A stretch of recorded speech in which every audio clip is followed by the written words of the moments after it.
I think I know what it could be.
winjo mara awinjo kaya motera mama paro biro nega kaneno jangware buonjo kodi rama pile ochuno kora weni nimejita mikutano niwe abebo ka ochunya aworo mama herana mari mama opongo chunya amora chalo nyarombo kiranga tibuonjo kiwangi. And I'm falling in love with you, and it feels so good to know that you love me too. I'm falling in love with you, and it feels so good to know that you love me too. And now I wanna sing this song to you. I wanna see the world now where oh wangayare samika loka ya imio de da chakore. And I wanna sing this song to you. I wanna see the world now where wangayare samika loka ya imio de da chakore.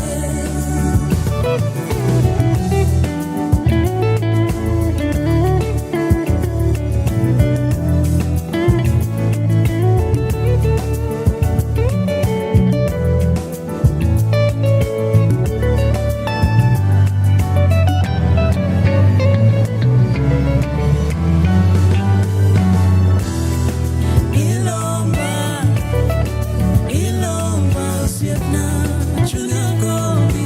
My heart feels at home when I'm with you. Ilomba, sietna, chunyagobi. My heart feels at home when I'm with you. Ilomba, sietna, chunyagobi. My heart feels at home when I'm with you. Ilomba, sietna, chunyagobi. My heart feels at home when I'm with you. Ilomba, sietna, chunyagobi. My heart feels at home when I'm with you. Ilomba, sietna, chunyagobi. My heart feels at home when I'm with you. Ilomba, sietna, chunyagobi. My heart feels at home when I'm with you. Ilomba, sietna, chunyagobi chunya feels at home when I'm with you.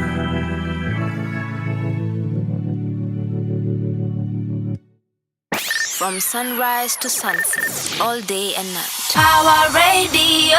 Alrighty, welcome, ladies and gentlemen, to yet again another fire episode of the Power Morning Drive Show. Yes, this is where you make your mornings count. I am your host, Anne Wanyoike, and yes, indeed, you are tuned in to the station where you tune in and power up. This is Power Radio. A very good welcome to you. Please do let me know where you are tuning in from on this 23rd of February. The year is 2026. Can you believe it? We are actually down to the last week of February, and I still cannot wrap my head around what happened even on the 1st of January. I think time is flying and life is happening, but anyway, all the same, the show must go on and we have to keep at it. Okay, now, of course, I have to let you know what to expect on today's show. Of course, we start off with looking at the situation of our roads this morning with a little traffic update. And then later on, we get into a short newspaper review, looking at what has been happening in the country and beyond, perhaps. And then later on, I'm pretty excited. I have something special for especially creatives and artists in general. Today we are going to be looking at how do we ensure that the creative sector, or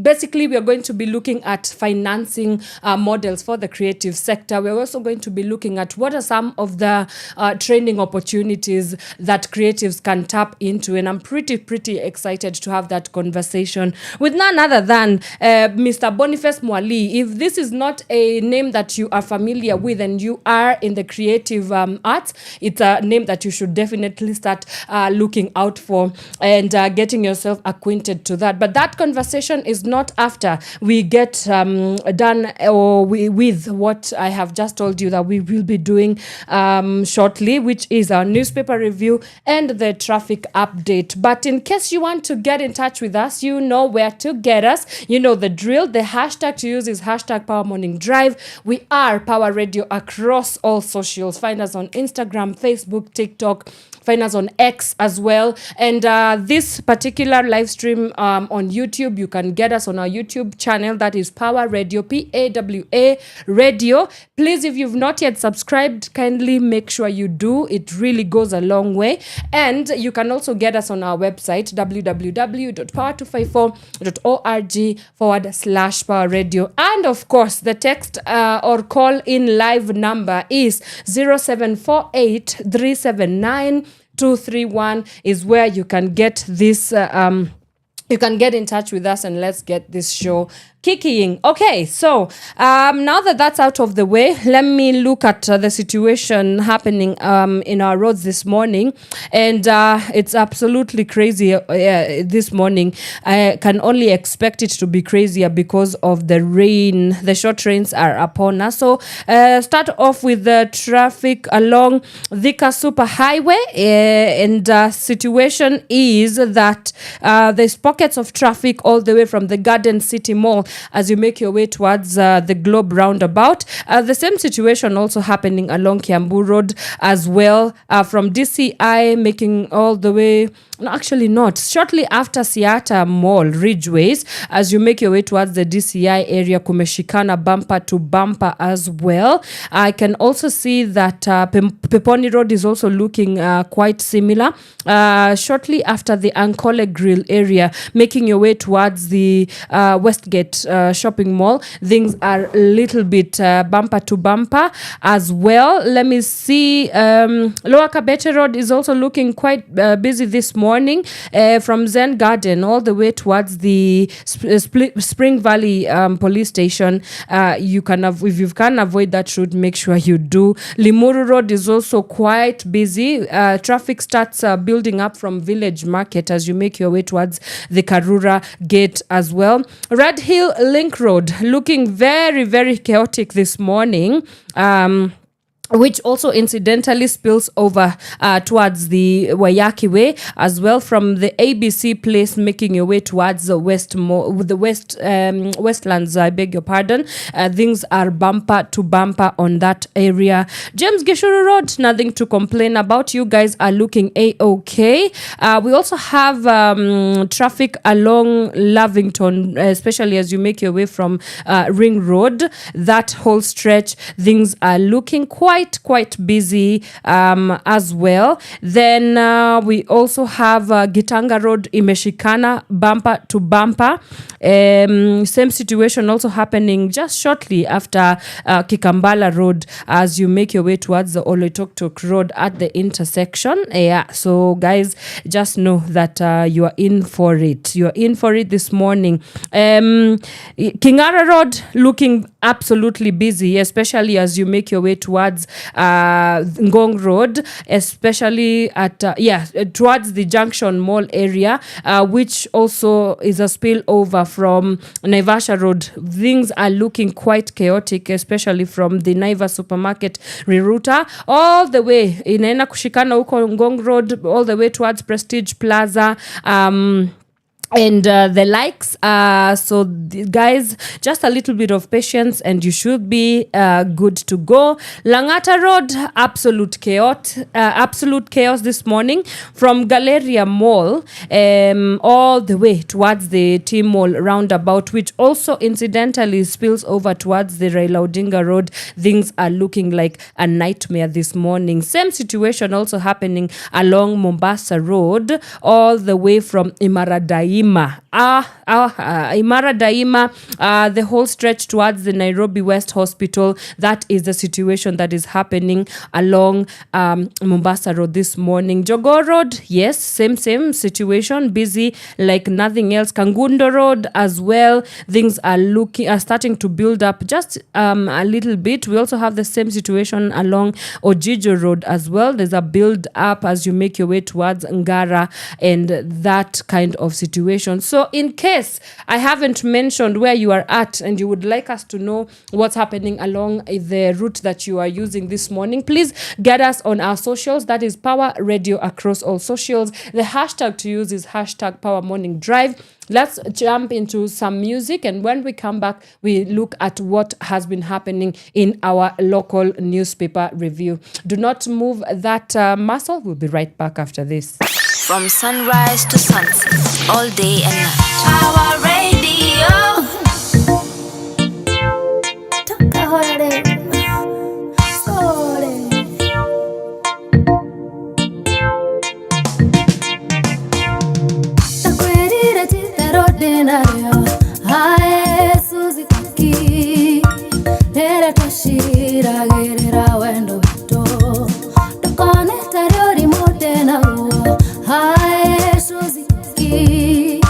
Sweetie Susie, wanna you put Hi, Susie, Koki Kale Kamba, Susie, Koki Totane now what?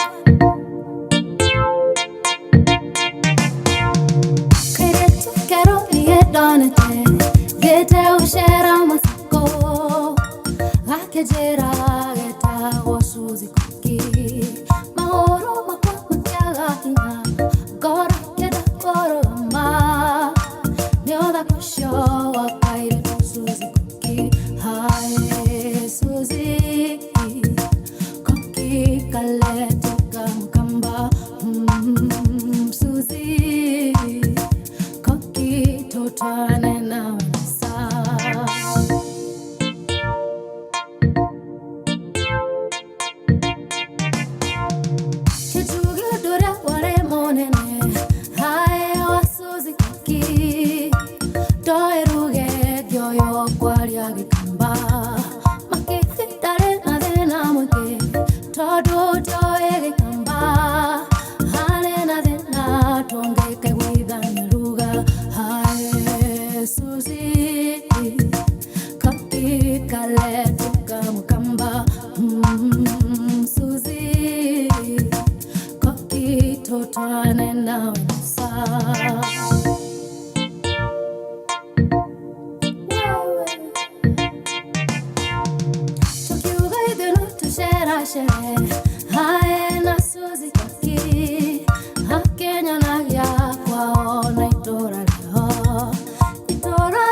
Susie, Koki, Totane now.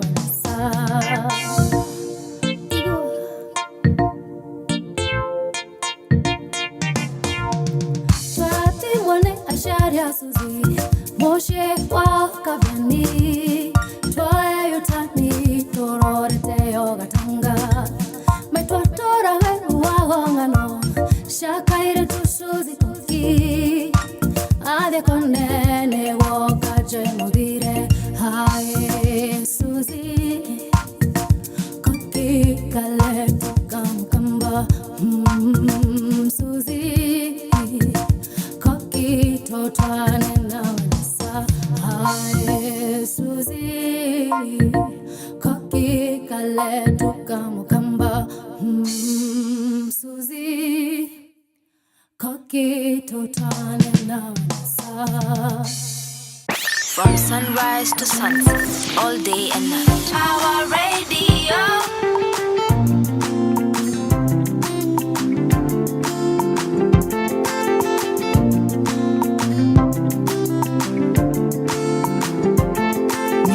Like your flower, no, I'll let you bloom to the waters of my fantasy. Let your soul feel this harmony. Push it closer, call it to zoom. Let me ignite every part of you. Spell it out, mama, tell me what you're feeling. Let my actions be what you're thinking. Cause it tastes like sugar and spice and everything nice. Close your eyes, I'll make you realize you're winning in life, yeah. You're winning in life. You taste like sugar and spice and everything nice. Close your eyes, I'll make you realize you're winning in life, yeah. You're winning in life. Call me a number one, baby, you can call me a superman. Chochote utakanita kupama. You're my girl. Call me a number one, baby, you can call me a supergirl. Chochote unataka nitakupa, nitakupa. You're my man. I wanna climb to the top of the mountain, let you cruise on this endless sea. Open up the windows to your soul. I want you to see what you do to me. Watch my spirit melt into your arms. Freeze this time so we'll never be apart, baby. I know you're comfortable under my skin, so don't let go. Pull me close, let the energy flow from my head to my toes. Like this split, let's get lit.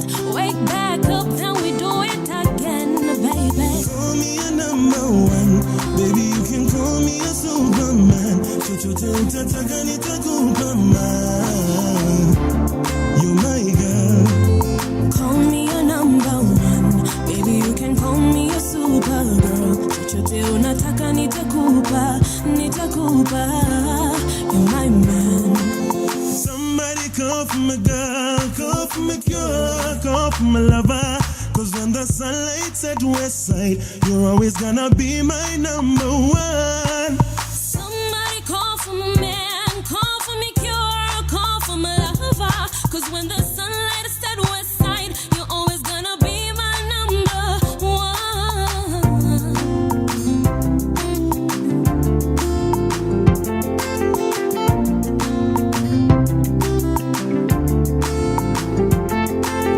Tell me how you want it, daddy. Tell me how you want it, poppy. Tell me what you want, I'ma make you happy. I'll make you happy, I'ma make you happy. Tell me how you want it, mommy. Tell me how you want it, mommy. Tell me what you want, I'ma make you happy. I'll make you happy, I'ma make you happy. Tell me how you want it, baby. Tell me how you want it, baby. Tell me what you want, I'ma make you happy. I'll make you happy, I'ma make you happy. Tell me how you want it, baby. Tell me how you want it, baby. Tell me what you want, I'ma make you happy. I'll make you happy, I'ma make you happy. Tell me how you want it, baby. Tell me how you want it, baby. Tell me what you want, I'ma make you happy. I'll make you happy, I'ma make you happy. From sunrise to sunset, all day and night. Power Radio. All right, welcome back. That is Le Band with number one, and it's playing right here on Power Radio. This is with the Power Morning Drive Show. My name is Wanyoike. I'm your host. Remember, you can get in touch with us on our social media handles, which incidentally we are streaming live We are streaming live on TikTok. Just in case you're not a TikToker, we are streaming live on Instagram. Just in case you do not, rock with Instagram, we got you covered. We are also streaming live on Facebook. If in case none of those three float your boat in any way, we are streaming on YouTube. Now, if you're not a fan of all those that I have mentioned, now you can also find us on our website. See, all those platforms just for you. That's how much we care about you. So please engage us there. Go right there and just listen in to the goodies that we have lined up for you. And in case you also want to call in live, you can get us on our number 0748 379 231 or send us a voice note on WhatsApp. It would be an absolute amazing delight and treat for us to hear from you. All right, let's get right into it and we look at what's happening in our locals this morning, and starting off with the Standard newspaper. They are leading with I can see here the picture of Babu Owino and Edwin Sifuna. Embakasi East Member of Parliament Babu Owino and the Senator of Nairobi Edwin Sifuna, and the story is that the dynamic duo, that's how they capture it, with 2 lives lost as the state reverts to its old habit of using violence to protect power. The country's youth are rallying behind the Mimi Ndiye Sifuna /Sisi Ndio Sifuna slogans. Political analysts say recent ODM clashes have lifted the fog over party alignments, revealing a growing desire for a younger generation to carry Kenya's aspirations into 2027. The 2 most dynamic figures now tasked with sustaining this momentum are embattled ODM Secretary General Edwin Sifuna and Embakasi East Member of Parliament Babu Owino. And there's a clip that I would like us to listen to shortly by the Interior Cabinet Secretary Kipchumba Murkomen. So let's listen in and then we'll come back and discuss a little bit to just give you context. It's a story that was done by Citizen TV. Interior National Administration CS Kipchumba Murkomen has warned that rising cases of political incitement pose a serious threat to public order. Speaking in Nakuru County, CS Murkomen disclosed that police officers had not been briefed about the Sunday Kitengela meeting led by Nairobi County Senator Edwin Sifuna, leaving them unprepared. As Marian Nyambura now reports, United Green Movement party leader and former Chief Justice David Maraga has condemned what he described as excessive use of force by police during political rallies. Interior and National Administration CS Kipchumba Murkomen has weighed in on the disruption of a political rally in Kitengela 4 days ago, where Nairobi Senator Edwin Sifuna-led Linda Mwananchi tour was disrupted as police lobbed tear gas canisters and live bullets. Speaking in Naivasha, where he held a meeting with security teams from Nakuru County, Murkomen alleged that goons were ferried from Machakos and Nairobi to cause chaos. It was important to report to the police officers in good time. That also was unfortunate that the report was not given to the police officers so they can provide security. People carrying goons from Nairobi, mobilizing them from Machakos to take them to a rally. Why didn't you go and address the people of that area? Why take it to Kitengela? Murkomen says the government is investigating the incident, adding that such incidents are part of a worrying trend of political incitement. Ambieni wale wanaomba kura, wale wanashindana na wengine, wale ambao wanapanga njama kutafuta magengi na kupiganisha watu, that we will not allow, this government of President William Ruto will not allow, I will not allow as his cabinet secretary, and the Inspector General is not going to allow. Our police officers are under firm instructions to deal with people who are inciting violence against communities with finality. Na tunaomba bwana IG kangumu ufanye kazi yako, sisi tuko na wewe, so that without enforcing the law and order, preservation of public order, no development will take place. But even as Murkomen defended the government's position, Former Chief Justice and party leader of the United Green Movement, David Maraga, criticized the government-led crackdown on opposition activities. Speaking in Embu, Maraga accused the state of using police to intimidate the opposition. That's total madness. You don't do that. Eh? So we condemn that very strongly, and we are telling Ruto, relax. Kenya is moving forward. If you are continuing to remain in the old days, Kenya is moving forward. Maraga cited Right, welcome back. So yes, as you can hear there's many voices speaking to this worrying trend and culture of political goonism, if we can state it like that. I also had a statement from the ACK Archbishop Bishop Olesepit also coming out and condemning the continuous intimidation from the political class. You know, you put citizens in harm's way when we have people losing their lives in a political rally. That should be something that is absolutely worrying, and so it's quite a contentious issue here. And I think as a nation we need to start looking more into how do we go about regulating the way that political rallies are done. But beyond even political rallies, because of course we will always have them, just the narratives around the politicking that we see on a day-to-day running of this country. Unajua, they say that fahari wawili wakipigana nyasi ndio huumia, and of course you can see that it's the citizens that are always not putting themselves rather than this continuous political negligence that puts the common mwananchi in harm's way. So I think we need to start being very vigilant about how do we make sure that everybody is protected. You continue doing your contestations, continue vying for the seats that you're vying for, but if it comes at the expense of the citizens' life and the citizens' well-being, then I think tough questions need to be asked there. Then a quick glance at the Daily Nation. And the story that they are leading with is 11 billion Kenya shillings Talanta Stadium scandal. We've not even flagged it off, and there's already a scandal there.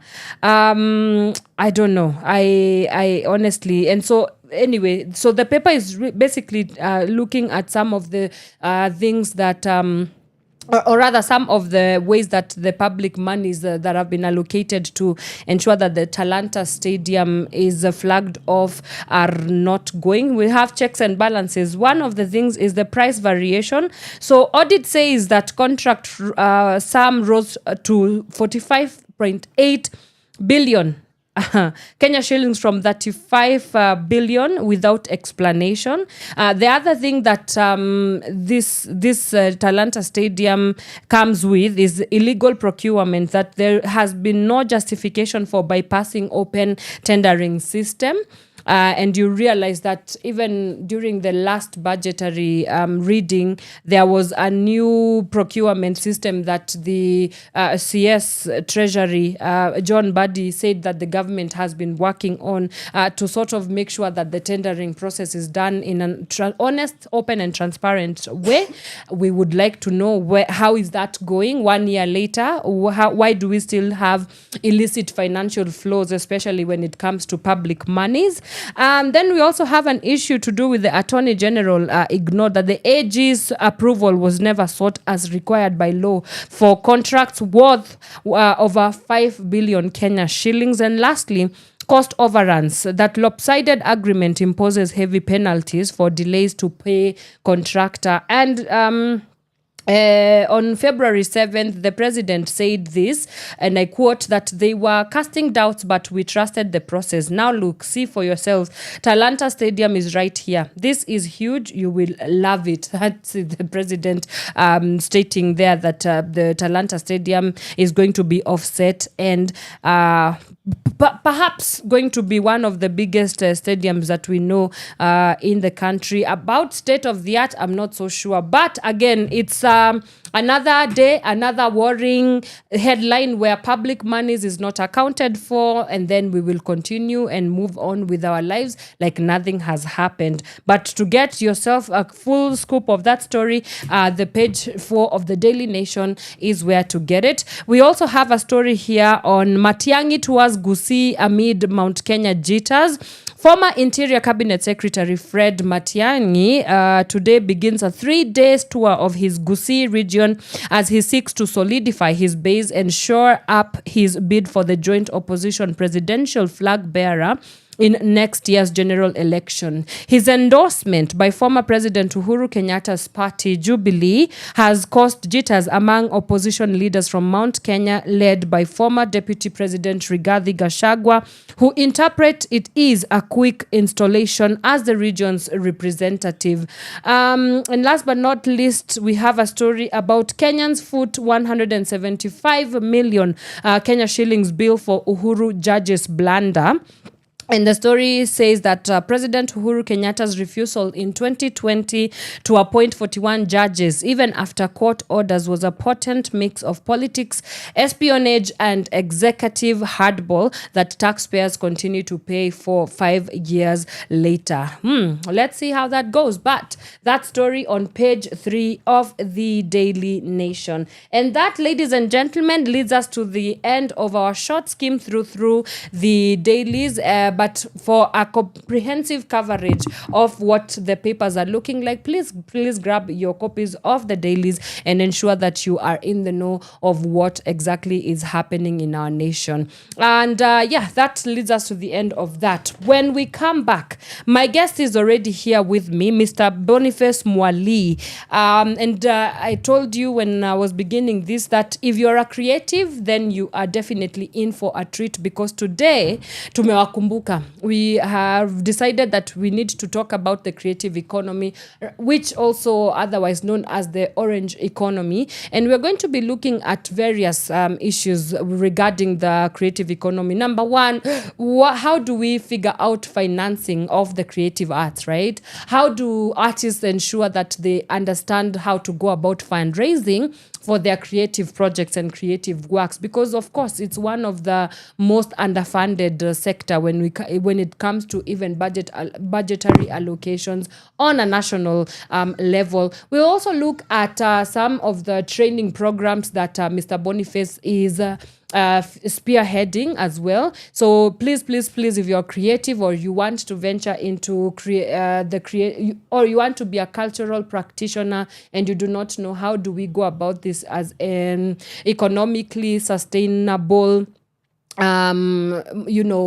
venture, this is definitely a conversation for you. If you have questions, please start sending them through, and I know that my guest is very capable of tackling them one by one. All right, that conversation coming shortly after this. Do keep it Power Radio.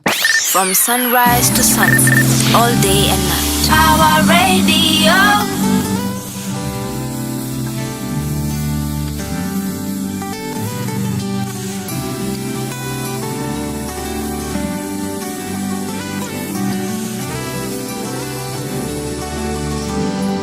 My angel in disguise, sent from heaven just to give my broken heart another chance. When ni malaika wangu, every single time you are away, my heart forgets just how to be. And maybe I should let you know, even if the earth should fly away, I'd find a way to you. Maybe I should let you know, every single night I ask the Lord to keep you safe. For me, the moonlight in the dark, shining brighter than the brightest star will ever see. Malaika nakupenda, na kila saa you're far away, my heart forgets just how to be. And maybe I should let you know that even if the earth should fly away, I'd find a way Maybe I should let you know. Yeah. Every single night I ask the Lord to keep you safe for me.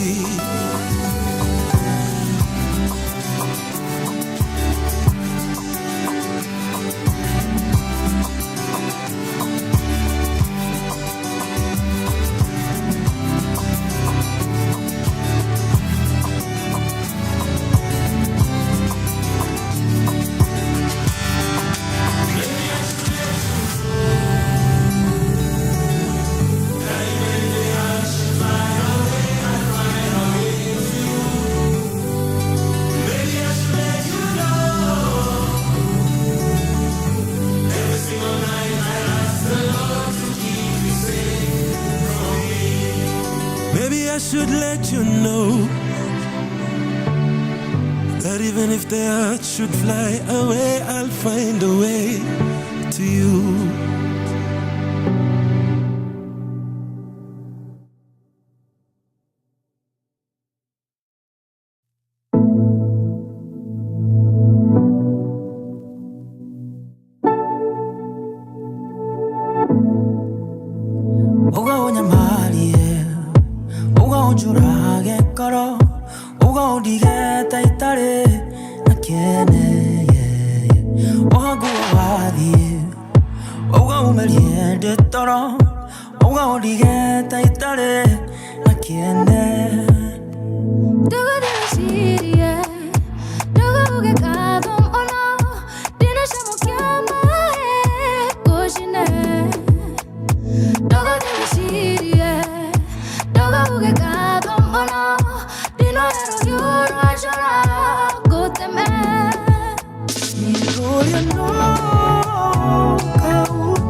Kanyeta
sunrise to sunset, all day and night. Power Radio.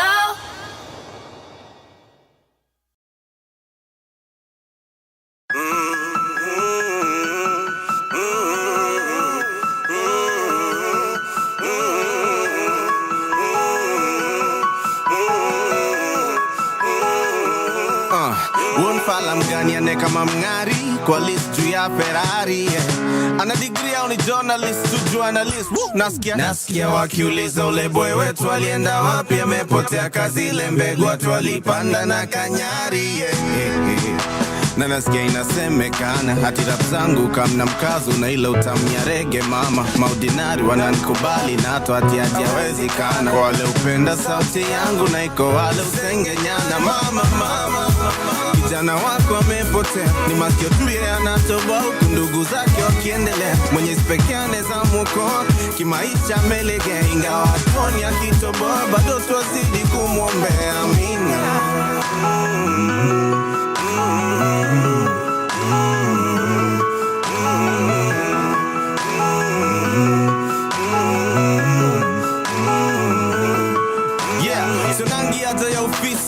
Sina njana jua mpishi, sijaifanya kazi ya ofisi, sijailala kasi jadishi, sijarap kitu katoka o6 hivi. Trust me, siezi rasmi, miata niache mziki miaka 50, nikirudi bado na crash nyenye niko fast me. Ndani ya party na nguo rasmi, tumepigwa pasi hapo katikati, napiga mic check juu niko party, na niko night shift, niko busy sikuwa najificha. Clearly you rappers missed your teacher, vitu mnaandika zinachuma picha, nkiwisingi acha kuwafundisha sauti nasikiani. Don't waste your time wishing you're too proud my baby, too proud to wish they had an easy way out. Let times get tough so they remember you're a blessing. When life is good they won't forget to say ooh, ooh, ooh, ooh, ooh,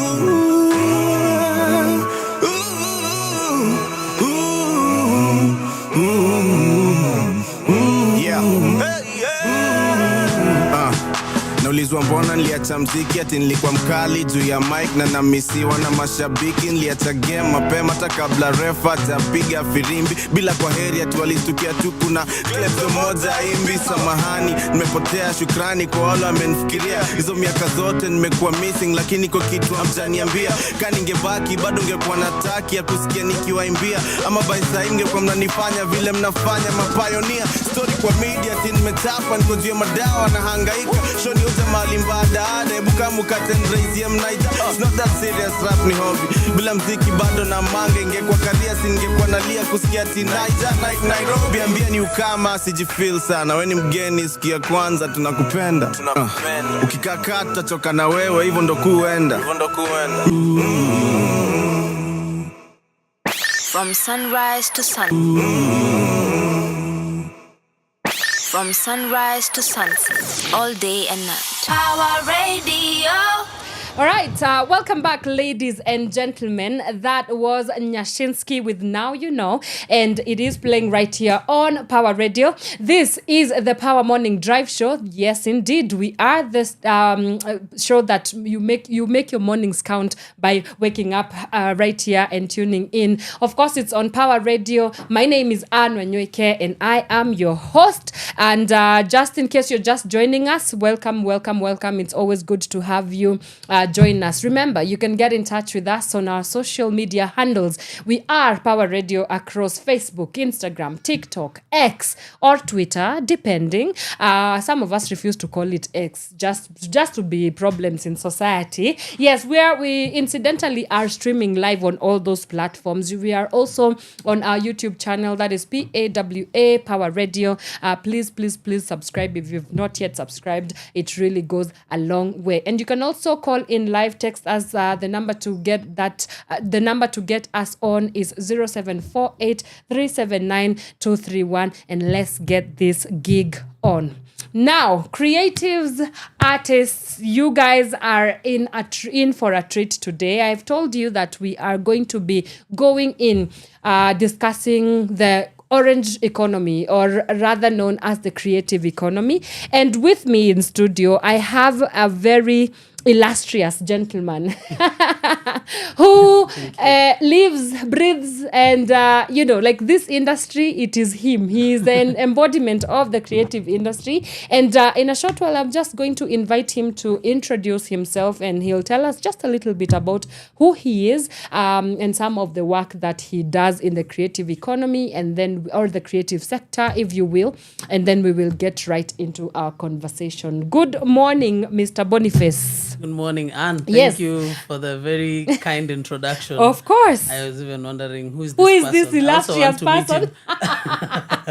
It turns out that the person is you. The person is you. Thank you. Yes. So You're very karibu sana. Karibu sana. It's a pleasure and a privilege of mine to sit down with you. So for the people who might not know who you are, those are people who live under a rock. If they do not know who you are, just kindly introduce yourself and tell us just a little bit about the work that you do. Okay, thank you very much, Anne, for hosting this interview. I must say first that I love the vibes around this space. It's very artsy, colorful and artsy, and you have great energy as well. So it's a great pleasure to be here. My name is Boniface Mwalii. I'm a cultural relations project manager. I've worked in this space, in the arts and culture space, for the last 15 years in various capacities. So I've, first of all, I was an artist myself. So I was a rapper myself, and shout out Nafsi Huru. Used to have a rap crew back in the day. Okay.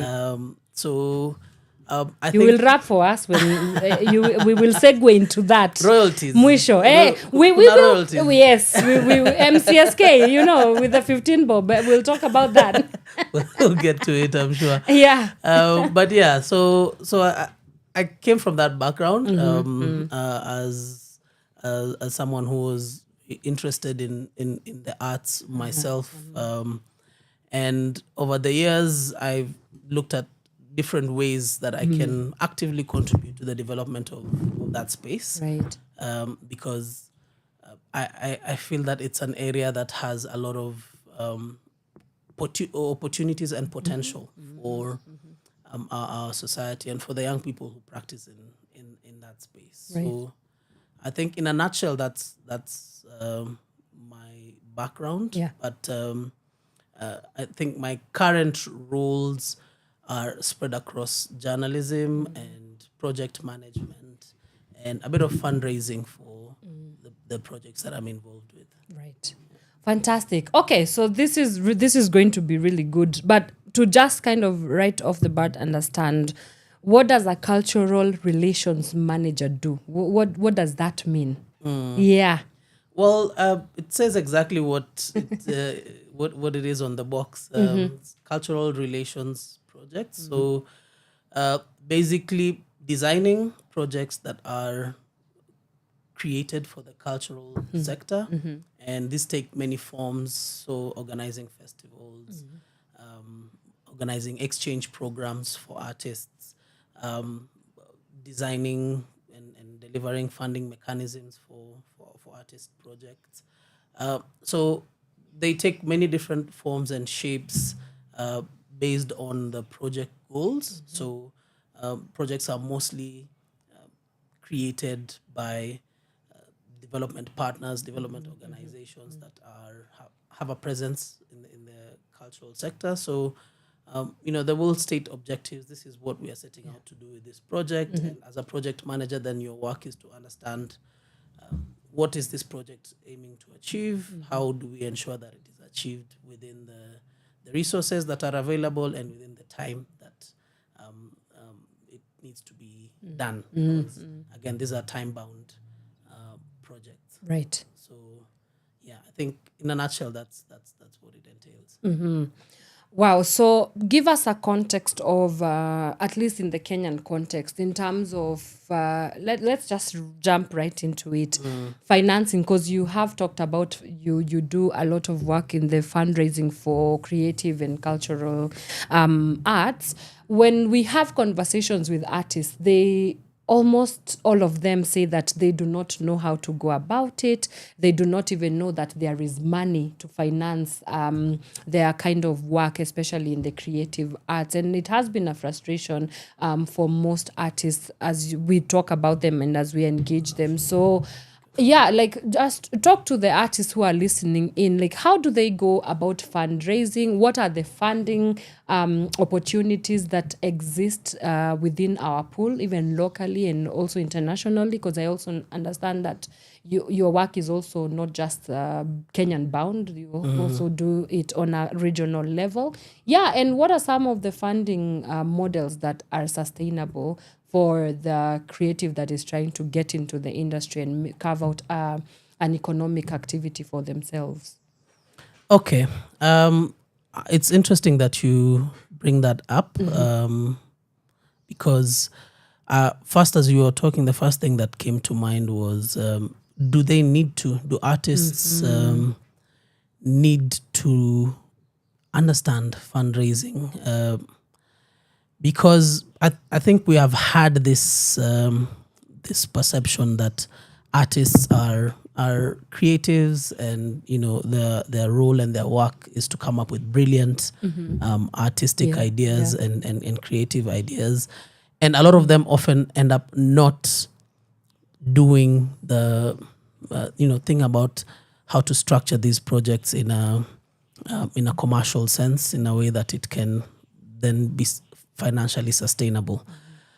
And if you ask me, that is the beginning of the problem, because what that ends up looking like is, in our training institutions where artists are trained, there's very little attention to building the capacity of artists in terms of how to manage their craft, how to manage their enterprise, or how to think entrepreneurially as an artist. So you have a lot of artists coming out of your KUs and your multimedia universities who have the skills in artistry, but who have very little knowledge about, so what should my contract look like?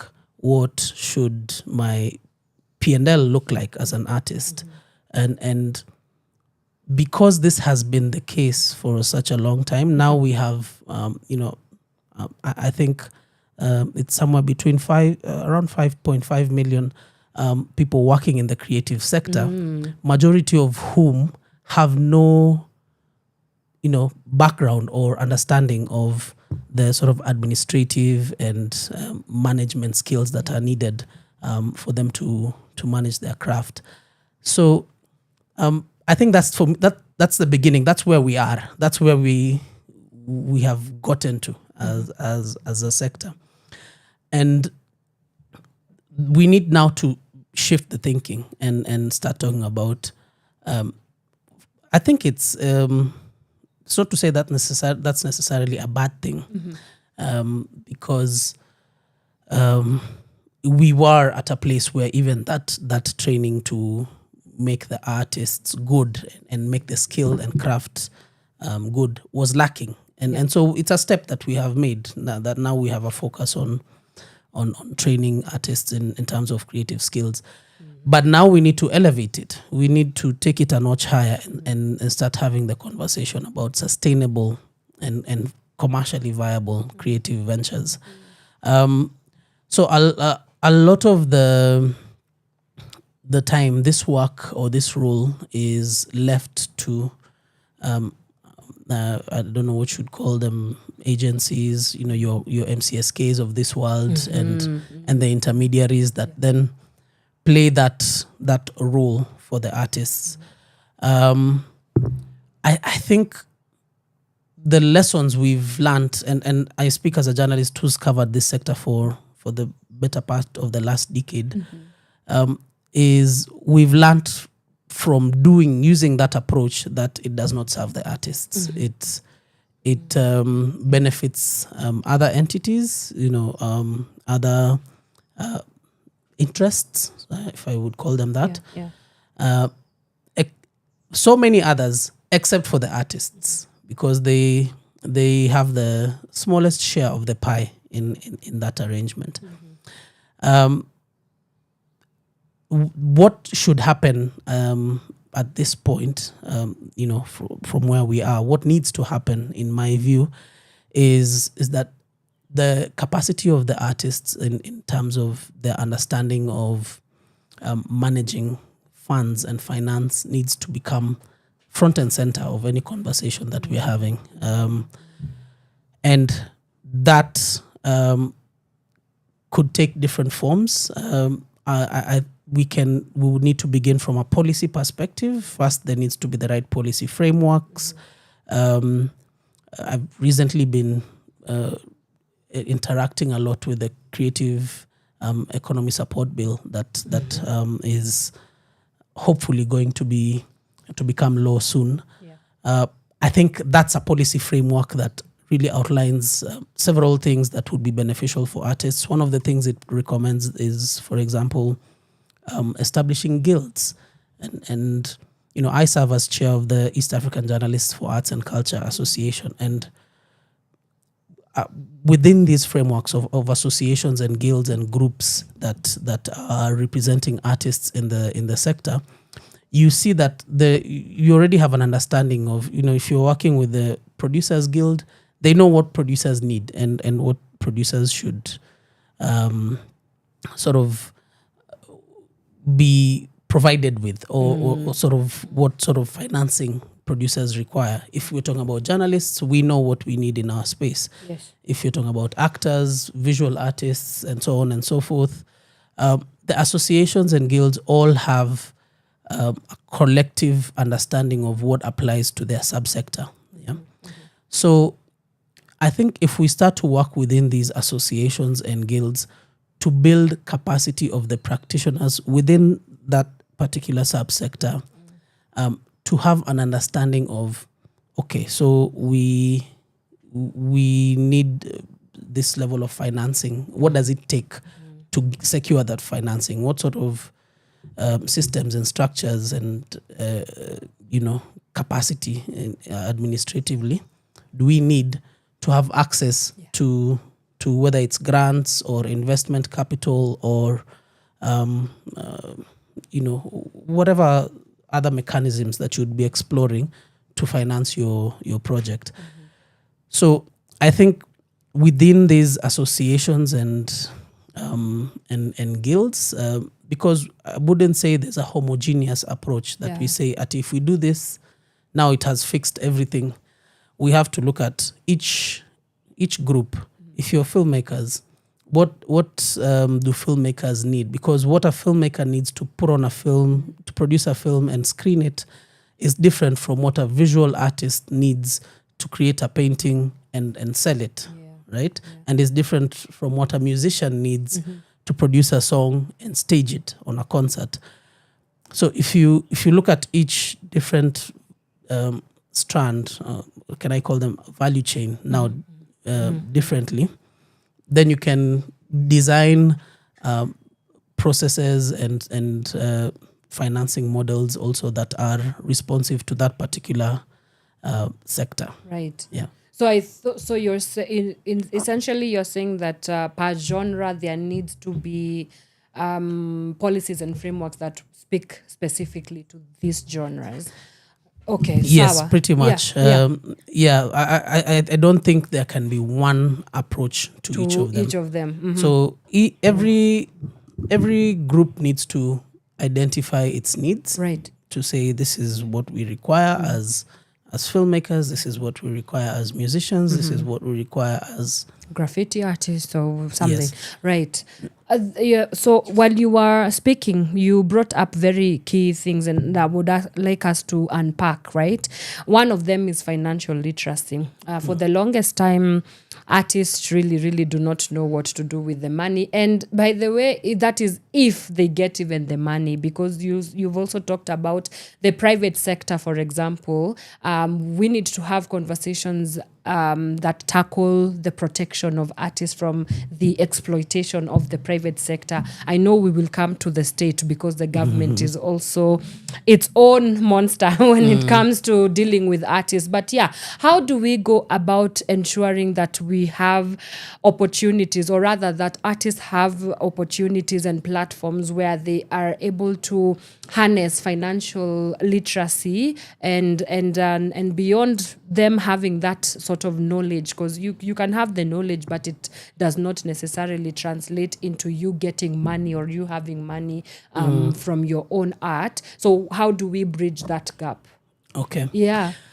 So I'll speak to this from two perspectives. First, as as someone who has created a project and gone to seek out funding from donor institutions, and then from the perspective of the person now receiving an application from an artist for this funding, right?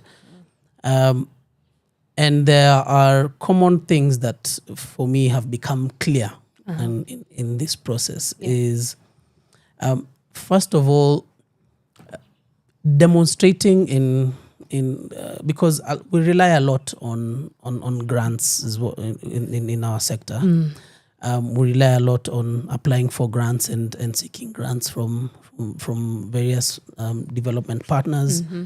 And I think that's something we also need to rethink, given where things are right now. Right. Everything is changing. Yeah. Everyone who's working in development and understands that that funding pool is shrinking. And there's a shift to funding things like climate, for example. Exactly. Yeah.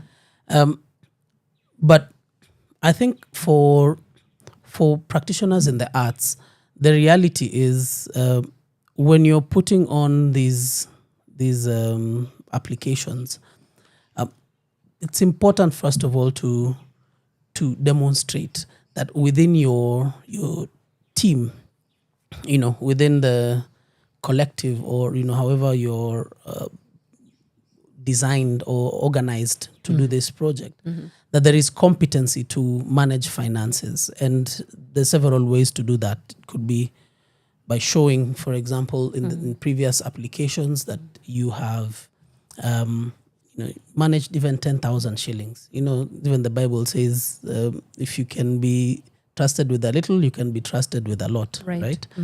So just to demonstrate that in the past you have been able to manage 10,000. So now my application is for 100,000, and I can demonstrate the capability to manage this larger pool, this larger amount. Or maybe as a small organization that you have previously managed a grant of 1 million shillings, so now you're applying for 100 million, and because of that, then you have an audit policy, and you can demonstrate that you have trained accountants, experienced accountants who have handled budgets of that sort. So just that gives some level of comfort and trust to the person who is looking at your application, that this person knows what they're doing and what they're talking about. That's one, and I think that's a very basic and most fundamental level. Beyond that, I think there is also a need to shift how we are looking at the projects that we are creating, so that we're not pegging the financial investment on finance, on monetary returns. Because in the social impact space, which is where arts and creative sectors play in, demonstrating impact is also quantifiable through things like reach. What's your audience? And I think for artists, this is something that you need to understand very critically, that the audience that you build and cultivate is an asset to your craft as a business. So if I can sit before a donor organization and tell them, look, I have 100 million followers on my Instagram, and I'm just throwing that number out of nowhere. But just that is an asset for your brand as an artist, for your craft, to be able to say that you have built a community and there is value in that community that you bring into any project that you are involved in. Remember, any project that you are doing, there's a benefit to the partner who is partnering with you as well. Yeah. So being able to demonstrate that through this project that you are doing, you have cultivated an audience and a community as an artist that brings some value and that can amplify and deliver impact to that project is very crucial, very critical. And being able to negotiate with that knowledge, that insight that yes, this grant or this partner is giving you X amount of money to support your project, but you are also bringing something that is of value to that partnership. It is, after all, a partnership, right? It is not it's not benevolence. It is a partnership that is premised on mutual benefit. Mm-hmm. And I think once we begin to understand that as the creative sector, we can even have these conversations with institutions that are not our traditional partners. Yeah. You mentioned the private sector, and I believe going forward, the private sector is going to become a more active player in the creative economy. We are seeing this a lot. I'm seeing this a lot as well, with a lot of corporate institutions starting to, they want to understand. And a lot of it is being driven by government policies, because the government has said that the creative economy is a pillar of the agenda. And the private sector is now asking itself, how do we then align with that direction? If you look at the most recent government reports, they're saying that they now value the creative sector. Somewhere around 550 billion has been generated from the creative economy in the last year, right? It's a lot of money. I mean, well, it's somewhere about 5% of our GDP. So it's still small, and still spread out, because even the way they report it's debatable, but that's the official number. So and also it's growing. I think I saw that every year it grows at about 15% annually, and so that's enticing to the private sector. Private companies, they're in it for profit. Correct. So when they start getting involved in these conversations, what they will want to understand is, if we are coming to work with you as an artist, how is this going to support my goals as a corporate institution? As putting this out there, KCB Bank, for example. Not to say that necessarily this is something that they are interested in, but if KCB are to say, okay, we want to invest in your program as artists, how does it benefit KCB? Are we going to have more customers signing up to open accounts with us? Are we going to have more deposits? Are people going to be saving more, putting more money in our in our accounts? Or are we going to be having more infrastructure projects in the sector that then the bank can invest in and earn a profit later? So if as artists we begin to understand that to have these conversations with these institutions, you have to demonstrate that we are, I'm an artist, I'm a musician, or we are a collective of artists, and this is what value we bring to the table. If you as an institution invest in building a theater in my village, for example, that theater will attract an audience because I have a following. I'm an artist, so I can bring people into that theater, and there is value in that because people will buy tickets. There's a lot of auxiliary sales and businesses that can emerge out of that, and so you as an institution need to work with me as an artist and need to put your capital and your investment into my project, because there's a benefit that you stand to gain out of it. So this is, I think, the approach artists need to start having and understanding that you have to use your insights, use your numbers, your following, your previous proof of concept, utilize that and present it to the right people, present it to the institutions, both in the private sector and in the public sector, in the development sector. Because again, I think increasingly we're going to see a lot more of innovative financing, more blended finance approaches and things like that, which combine private and public capital to finance projects, not only in the arts, but even in other sectors as well.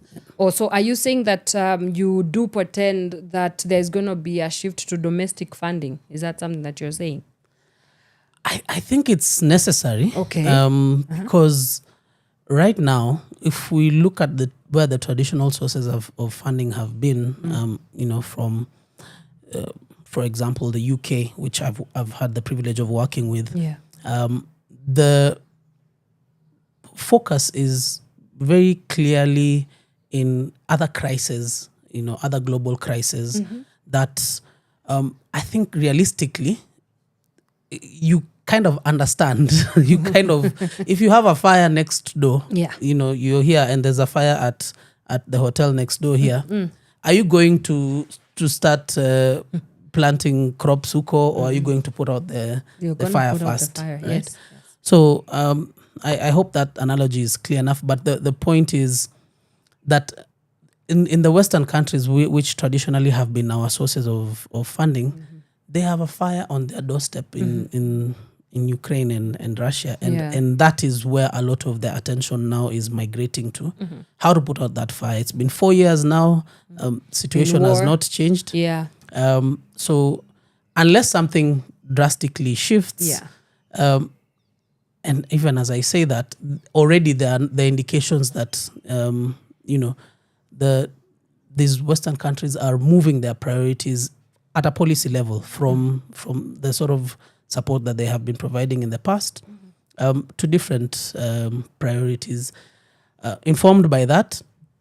But also, if we look at what's happening at home here in Kenya, for example, the opportunity for private sector players, which I think is what you're referring to when you talk about domestic funding, is in the population, because we now have, a very vibrant young population. The other day, the PS was telling us it's 800,000 people who are coming into the market every year.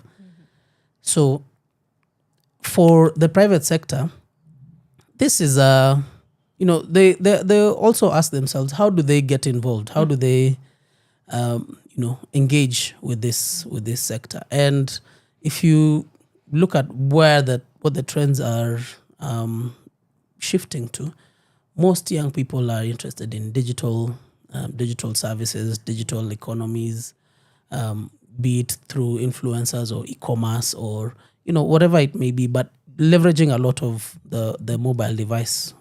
So I think if we start to then have these conversations with the institutions that are involved in this space, and also highlight the benefits for them in investing in these creative-led enterprises.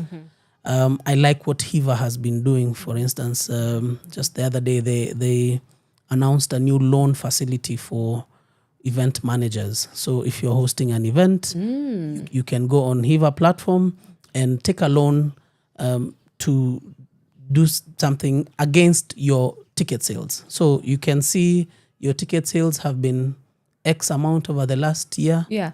So you can go on Hiva and borrow against your projected ticket sales. And I think that's a very practical it's a practical model. approach. Yeah. So we start to think of also these creative ventures. How have they now grown, and to what extent can they start playing a role in the creative sector? Wow. In the financial sector, rather. Wow, I love that. So what avenues exist in terms of, do you have any trainings and platforms that are going on right now for the creatives, and how do they go about, if it's applications, how do they look out for those opportunities and platforms? Yeah, let the artists know, how do they go about it, because you've just spoken about one, but it feels like there's usually like an information gap when it comes to such opportunities. For the longest time, artists do feel that there is a lot of gatekeeping in the industry and in the sector. Yeah, so we are here to shatter that ceiling, if there at all is one. Yeah, so what do you have going on? Okay, I think for me personally, one of the ways I work in this space and where I've seen a clear gap, because even what we are describing as gatekeeping and often is due to lack of information. Correct. As a journalist, I consider it my life's duty. Correct. To give information when it is needed. Yes. So one of the ways through which we are doing this, and I'm currently designing this with several institutional partners, training institutions, to offer this to the creative sector, is through training programs. So we're going to be training artists on various aspects of, especially the financial component of their work. And there are three key things that we hope to deliver through these trainings. Number one is understanding contract law, that anything you do as an artist begins and ends with the contract. It's you have a creative product, you have an idea. If you do not have a contract to protect your interaction with a partner or a funder, or understand even what are the contents of the contract that you're signing with be it a sponsor or a donor or any other sort of financial transaction. You have no recourse. You will have no basis of claiming anything if your contract is not well structured, right? So providing this training to artists, I think, is very critical. I've worked with artists for the last 15 years, and I've seen so many scenarios where we've relied on the contract to ensure that the objectives or what we set out to do at the beginning of the project is fulfilled. And I think for me, this is something that I've noted is necessary for artists to be aware of. So we shall be offering these trainings to artists on contract law and how to negotiate for these contracts and ensure that they are fulfilled. The second is on financial literacy. So we've already spoken about this here and there, but going into a structured way of designing the financial components of your project, from budgeting. So how do you create a budget? How do you make how do you translate your idea into numbers that then a donor can understand or a corporate institution can understand? So budget making and then budget management. So once you have received the funding or gotten a sponsor to support your project, how do you then manage the administration of this and reporting and all that, so that by the time you're bringing your outcomes back to your partners, you can also demonstrate, sometimes it's not always about the profit. It's about what did the money achieve. So we spent 1 million shillings. We made 1 million shillings. So you've only sort of broken even. Yeah. But you have been able to demonstrate in your project execution that with this 1 million shillings, we can reach 100,000 people at a cost of 10 shillings each.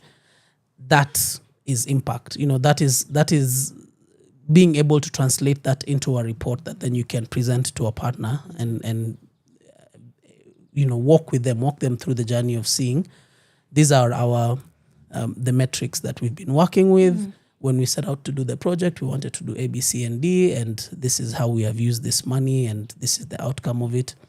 That is very important because that is what informs you being able to qualify for future granting opportunities that might not be pegged on. So if you did a concert, your next grant or your next sort of source of funding would not necessarily be for staging another concert. It should be for something else, because from that activity, you should be able to demonstrate that there is XYZ that you have learned, or there is, this is an outcome that you can measure and quantify and say that, we, in delivering this project, this is what we achieved or accomplished. And then that informs the next phase of your organizational growth, right? So that, I think, is also something within the financial literacy component of what we're offering to artists that is very critical for them to understand. And then the other element is on policy. So in the last year, we've done a lot of this work in the journalism sector, just bringing together policymakers and practitioners in the sector to have conversations. And now the goal is to bring this conversation to artists as well, because they're the most critical players in this space. And especially with the Creative Economy Support Bill that is coming into force, I hope. Yeah, we hope. Yeah, we hope and pray. Yes. But just looking at what's the policy environment that we are working with, and how can you as an artist benefit from that policy environment? For example, I know the Kenya Film Commission has been offering a lot of incentives for filmmakers, especially collaborations between Kenyan and other countries where we have co-production agreements. These are opportunities for people who are working in the film space in Kenya to earn incredible benefits in terms of tax deductions, in terms of import exemptions. So if you're bringing in camera equipment or production equipment like what you have here, there is a policy framework that allows you to be able to import this equipment at almost no tax at all, and save a lot of money in your project. But a lot of artists working in this space do not have this knowledge or do not exploit these opportunities, because when you speak to the government agencies that are mandated to handle these, implement the policies, they say the uptake is low. Like no one comes, no one bothers. Of course, there's the other side of the problem, which they have so much paperwork and it's can get very frustrating. Yeah. But that is not to say that there are opportunities. There are ways through which, if more artists understood and put in more effort into exploiting these policy frameworks that favor the creative sector, there can be a lot of gains to be made as well, and a lot of growth in the space. So I think these are the three areas that we have identified and that we are going to be implementing. Very soon we shall be, and I hope you'll invite me here again to come and share it. But Yes. So through one of the universities, we have designed a short course, a training curriculum that we shall be offering up to artists to sign up for. And I think I will also share one training platform by one of the partners that I work with here in Nairobi. It's called the So Creative e-learning platform. So this is a self-paced learning program, which you as an artist you'll just put the link, like go on a link and sign yourself in and start taking. There are about 12 modules that you need to go through. Starts with marketing and then goes to business administration. There's in total about 12 modules, if I'm not mistaken, Okay. that take you through the process of how to run creative enterprise sustainably. So one thing I've observed in the last year that we have been sort of encouraging artists to take up these online learning platforms is that very few of them actually complete the courses. So a lot of people sign up and start, but very few of them actually follow up the courses to completion. So the goal at this point is to move these training programs into physical hubs and work with hub spaces and training institutions where people can be able to come in, go through a particular course, finish it, start to finish, and go and apply it in a real world scenario. Right. And then come back now after a couple of weeks with the results, and then we proceed to the next module. I love that.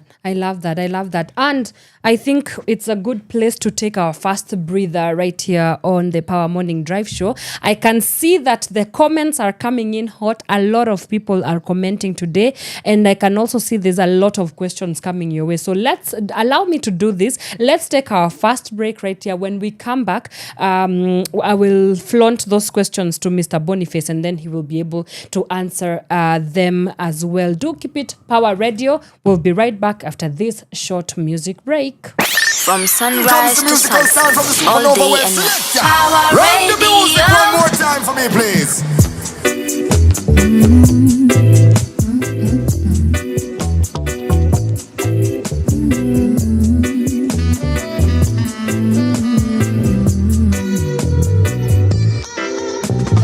Soldier, won't you tell me where you have been?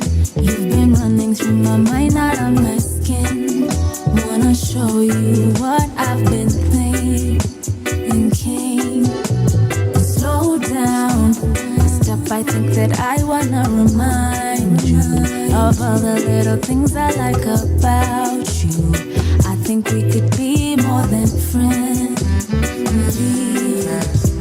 Me and a little bit of you driving through the sunset. I wanna get a glimpse of you, maybe get undressed. We got nothing else to do.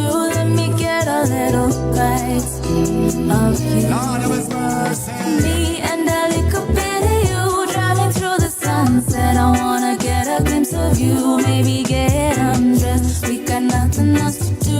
Let me get a little bite or two. Well, it's original, and original stay original. But I believe it, yeah.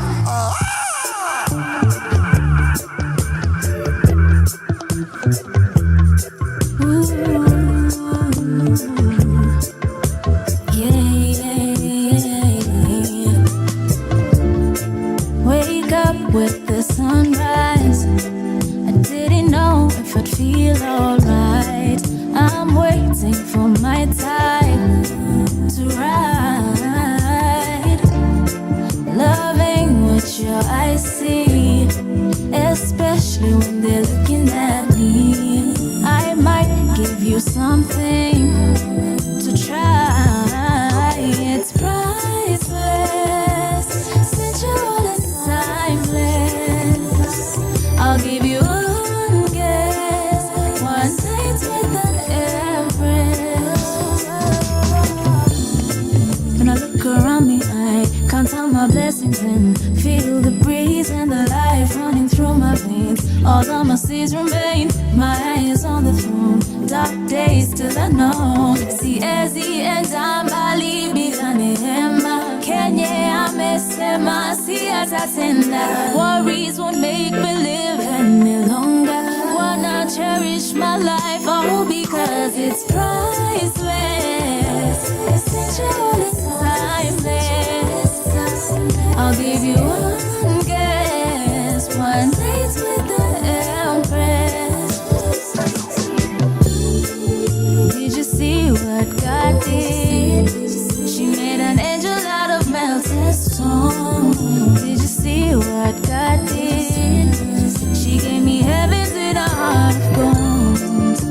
And every storm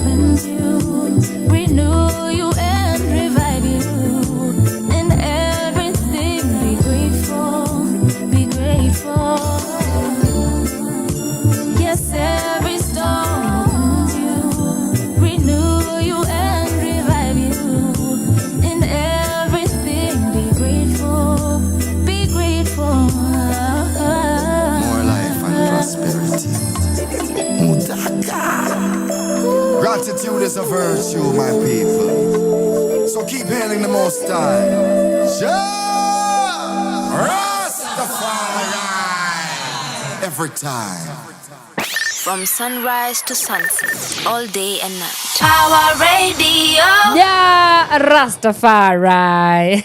Oh my goodness. That is Lavosti alongside the very beautiful then talented Mudhaka with the song, I've forgotten the song. What? Priceless. Oh my goodness. And it's playing right here on Power Radio. Yes, this is the Power Morning Drive show where you make your mornings count. Yes, it is chilly. Yes, Nairobi is giving London. Yes, it's gloomy. But you know who is not gloomy?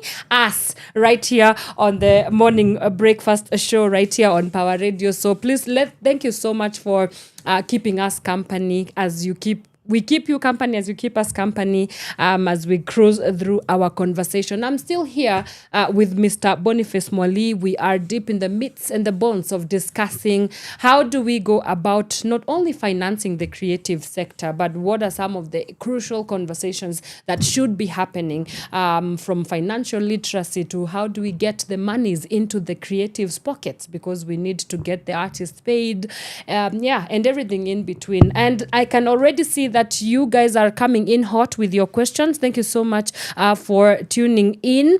Ezi Cocktail Baba Taifa mwenyewe, shout out to you. Ninakuona sana. Thank you so much for waking up with us this morning. Anasema that's very clear. No, sorry. He's asking, often enough, we have street knowledge about creative space. How can the government of Kenya invest more on creative knowledge from schools? That's on a primary level. So yeah, he has a question about how the government of Kenya can go about the investment for the creative sector. We also have a question from Nash. She's saying, how do I know how to evaluate my art? So yeah, that, you know, there's like a dichotomy. It's either you undervalue yourself or you overvalue yourself. So how does an artist know how to actually evaluate themselves? And there's a question here about taxes and the tax environment that we have in Kenya in terms of taxation of the creative works that creatives put out there. So we will go step by step. So let's start with Nash's question. Yeah, msanii atajua aje kujivaluate ndio hata akienda kwa donors or the private sector or wherever it is that they get their works exhibited or seen and heard, that they know how to actually evaluate their work without overvaluing or undervaluing. Okay.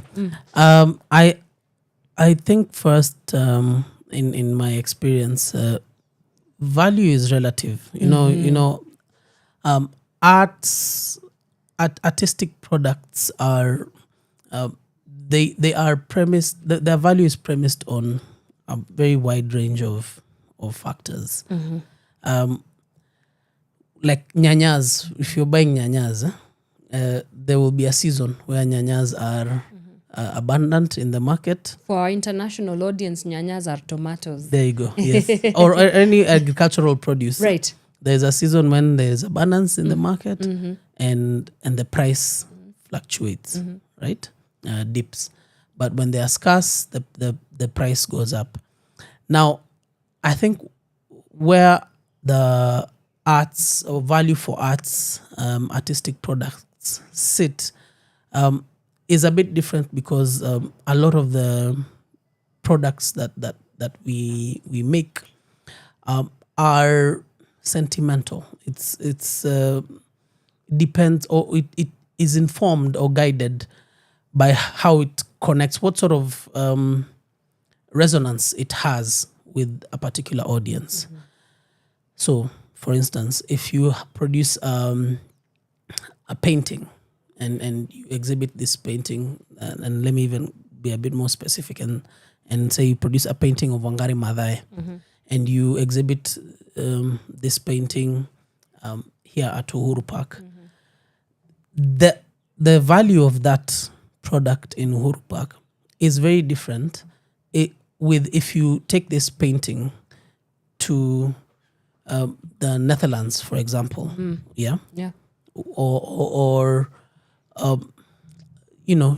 partner with a global institution that has the interest in climate change or in climate issues that Wangari was very well known for. So the value becomes very different because these audiences are different. Yeah. And I think in my experience, what I've seen is that cultural products always have higher value outside of their country, the country where they are produced. Because if you make a Kikuyu song here, there are so many Kikuyus who can make that song. Every other place you turn, you'll find a person who can sing a similar song. But if you take this product, for example, and perform it before Kenyans in the diaspora in New York, who are living in London, there's a lot more value there because it's more scarce. It's harder for them to access this sort of product, this musical product. There are less Kikuyus there. And it goes back to the principle of supply and demand. As an artist, you just have to analyze and understand where is there greatest demand for your product and where is the supply low, and what do you need to do to ensure that your product is being sold or marketed in the space where there is the highest demand for it at this particular point in time. The good thing with creative products is they have perpetual shelf life. The song that you would have done maybe 10 years ago becomes relevant today. The other day I was listening to a UK artist he was actually from one of the Middle Eastern countries. So he made an album as a young boy, and now his music has become popular in the UK as a grandfather, It has taken, I think, almost 30 years for his music to break out. Yeah. But it's because there was an event that happened in his home country that triggered that global interest. So just being tuned in and being aware of what are the events, the ongoing events that are driving demand for your product, and actually taking the effort to bring your creative product to that market where the demand is. Because it could be that while you're trying to raise, fundraising through grants, where the demand really is, maybe is in the private sector. Maybe there is a bank that is rebranding that could use your song as a jingle. Are you conscious enough that this is the place where we should be seen, where our product should be taken, and taking the steps to bring it to that market? Yeah. So that, I think, is very very important. But he also spoke about street smart, and I think that's one element of how artists practice in Kenya that I think we don't appreciate enough. That we already have a market. We already have an organic market. Now, if you take advantage of that organic market and record, the good thing with, I see a lot of artists, for example, at the National Theatre, who are selling their merchandise. They'll have their products they sell to you, and you pay them cash, and that's good. That artists have learned, when you're out in the streets, you can sell your work, your products, and earn cash. That's very valuable. That you're able to generate cash from your sales. But I think now that needs to graduate a little more, so that you take that cash that you're making from your street hustles and document it. So either put it in the bank every day, hata ukieka ukitoa, una deposit leo, jioni unatoa, but then you're able to build a profile that an institution can see. You have a business, you have a product that is that has bankability, and even for an investor, then they're able to see, okay, this whether it's a bead maker or a musician who's selling CDs, they actually their product has a demand, and if that demand actually you can see from those transactional records that it's growing, it also increases your bankability in front of these institutions.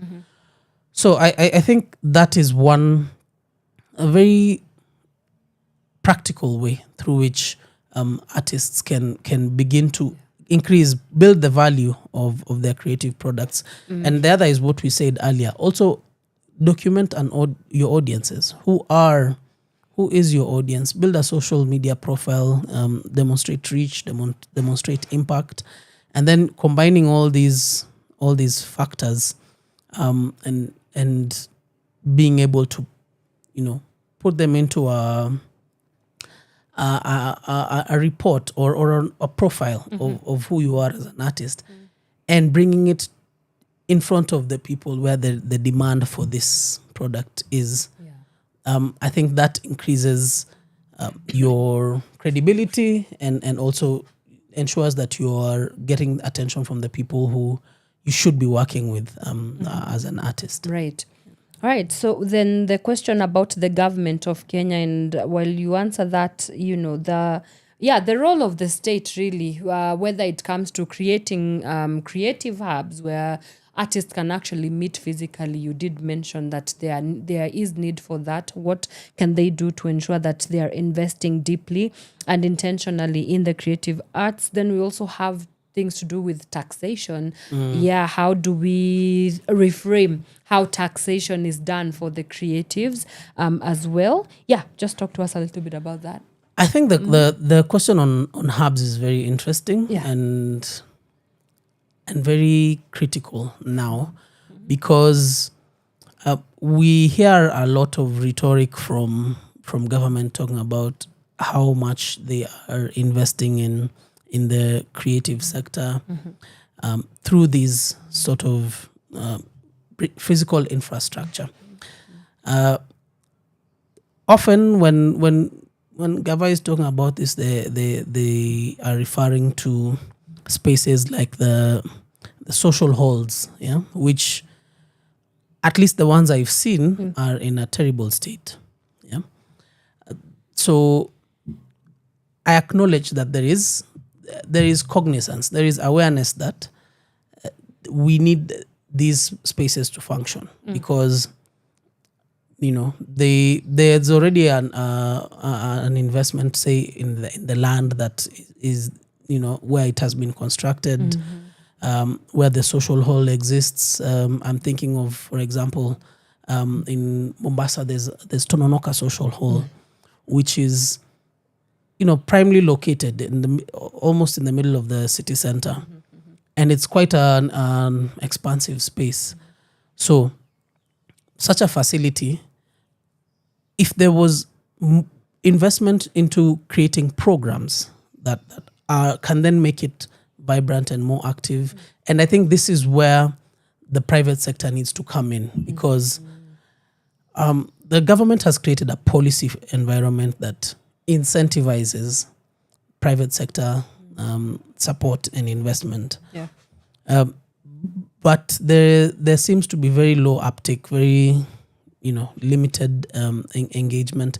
We find people from even as far out as the Middle East coming to invest in these sort of social hubs. Yet we have private sector institutions here that could be involved in them. So it kind of feels like we're not appreciating our own, that it would take someone from the UK or Saudi Arabia or the US to come and invest in this space, and yet we have a very thriving private sector that claims to be committed to developing this space. Either there is some disingenuity in it, or there is lack of sufficient information. So I think that's that's one element of it. The other component of it is that there are also, I think when we are talking about hubs, the cross-sectional nature of any space, any sort of emerging spaces where young people gather, because hubs are designed for young people mostly, for the most part. So if you have a hub where there are techies involved, and we have so many of those around Nairobi and even around the country, I think it's if you've ever been overseas, people recognize Kenya. The first thing that they put in front of their minds is that Kenya is a silicon savannah. So you have a lot of techies seated in these hubs who are creating innovative products. And I think that's something that we could also take advantage of, because the people in these tech hubs are young people as well, who we know as a creative. A guy who's a techie who is also within a hub space somewhere, and building that culture of collaboration between the existing hubs and creating innovations out of them. This is how solutions like Mdundo emerged. I used to spend a lot of time at NILAB and iHub, and we saw a lot of tech innovations that are currently in market. Your MOOCs of today emerged because if you have a space where you're bringing together people who are competent in tech skills and artists who are competent in the artistic crafts, and they're working together, then you get a new product out of it that is responding to both needs. The people doing this work are the same people. They're not any different from each other. They just have different competencies and skill sets. But they're all young Kenyans who have ideas that are mutually beneficial. Right. So I think all this is to say that I believe there are a lot of spaces that are capacitated to different extents. But if we had more engagement from the private sector to tap into what has already been laid down, especially at the government level, or catalyze these collaborations. If we had more programs that within the hubs that are already existing, just create a program that is combining, whether it's I think now the hot space is agriculture. So if within our hub spaces we are combining agricultural solutions with creative products, we're going to see a lot of interesting things happening in that space, because creatives always they bring a new way of doing things in any environment they play. So for me, what is needed there are programs, because the physical infrastructure, the spaces itself, there's no shortage of that, at least from what I've seen.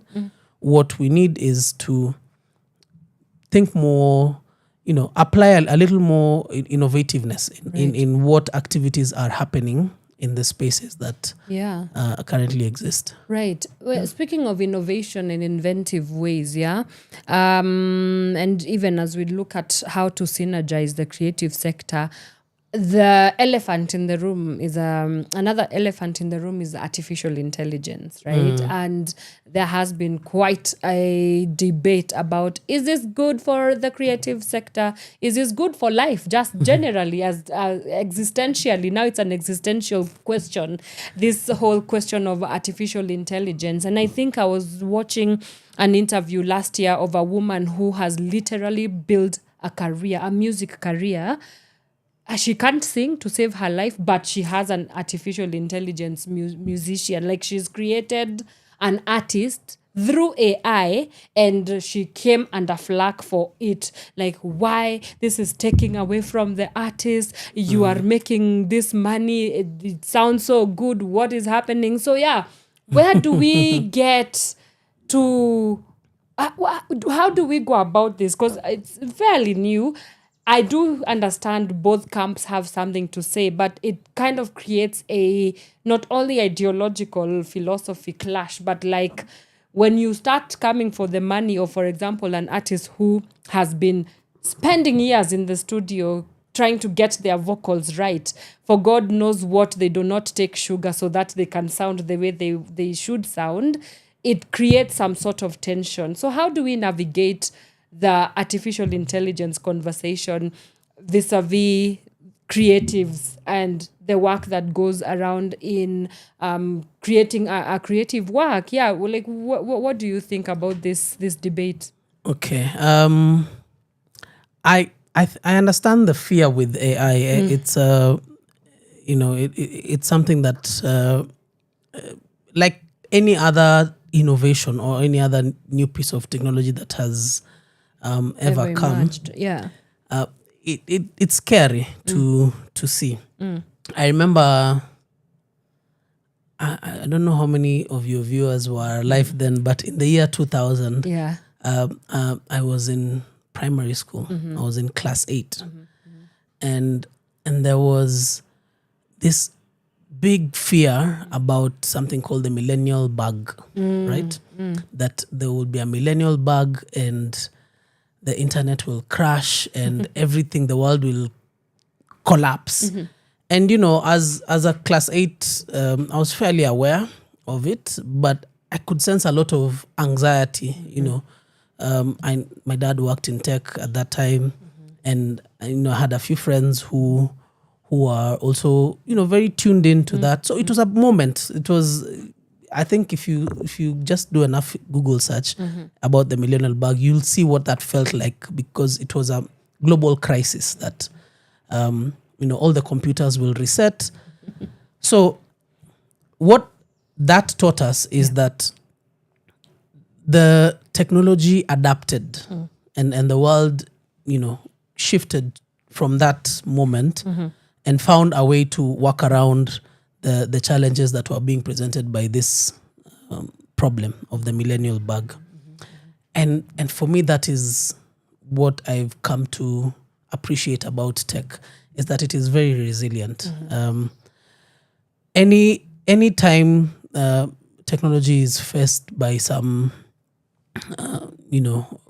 crisis or barriers, it finds a way, because you see, if you understand AI, for example, what AI is,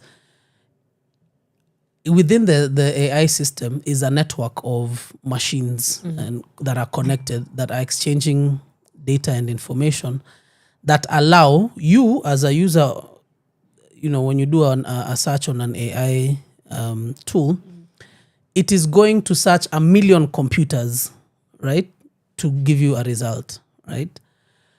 The more and more devices are getting connected into this network, the more efficient the AI is going to become.